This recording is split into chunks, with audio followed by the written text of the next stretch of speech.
Yang ketiga, mengundang bala bencana karena kelakuan tangan-tangan manusia.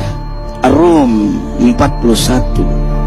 Telah tampak kerusakan di daratan dan lautan karena tangan-tangan jahil manusia, agar mereka merasakan akibat perbuatan mereka.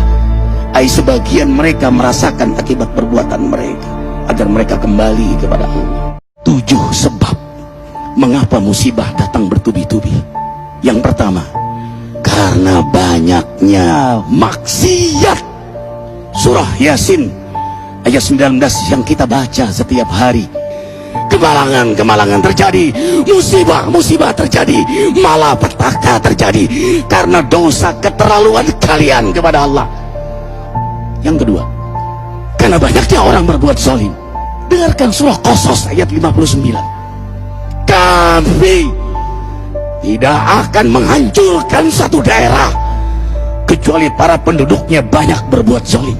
Anak durhaka pada orang tua, istri yang berani kepada suaminya, perampok, pembunuhan di mana-mana. Ini mengundang bala bencana. Yang ketiga, mengundang bala bencana karena kelakuan tangan-tangan manusia.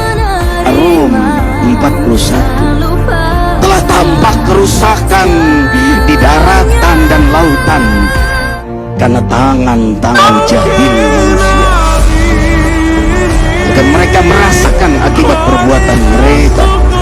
Sebagian mereka merasakan akibat perbuatan mereka, agar mereka kembali kepada Allah. Yang keempat, bencana terjadi karena para tokoh melakukan kemaksiatan dan kezaliman. Dengarkan dengan iman, wahai penduduk Indonesia yang mulia. Bila kami ingin menghancurkan suatu negeri, kami perintahkan para tokohnya untuk taat kepada Allah, tapi mereka maksiat, tapi mereka berbuat zalim, tapi mereka khianat kepadaku dan kepada makhlukku. Fahaqa alaihil qaul, maka haklah untuk mereka datang bala bencana seperti kaum Ad, kaum Samud, kaum Lut, kaum Nuh. Kami hancurkan sehancur-hancurnya. Siapa tokoh itu? Para pemimpin kita yang sumpah Al-Quran di kepalanya, demi Allah tidak korupsi. Lalu korupsi.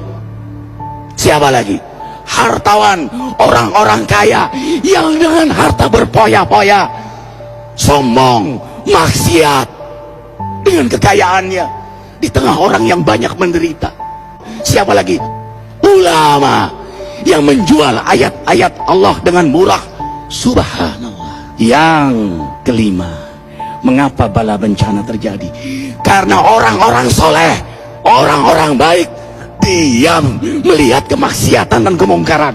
Surah Al-Anfal ayat 25. Takutlah kalian dengan musibah yang tidak hanya menimpa orang yang maksiat, orang yang berbuat zalim, tapi juga kalian orang-orang soleh. Maka masa bodoh dengan kemaksiatan bukanlah sikap seorang mukmin. Amar ma'ruf nahi mungkar adalah amal cerdas. Yang keenam, justru karena rahmat Allah, karena peringatan yang Allah hadirkan agar hadir mahkamah kesadaran kita. Ikhwah, dengarkan dengan iman surah Al-Baqarah ayat 155, 156, 157. Kami pasti uji kalian dengan sesuatu yang buat kalian takut lapar, takut miskin, takut kematian.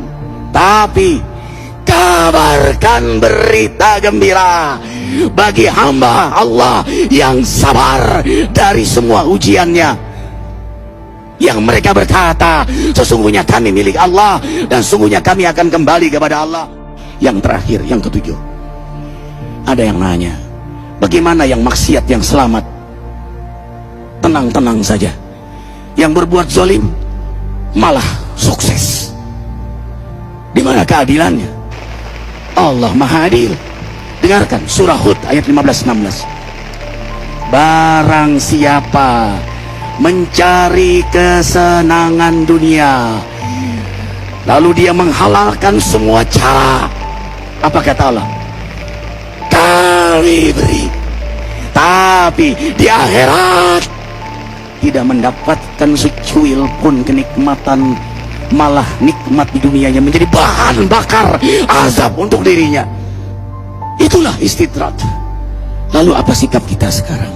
Orang beriman menjadikan peristiwa apapun sebagai jalan untuk mendekatkan dirinya kepada Allah.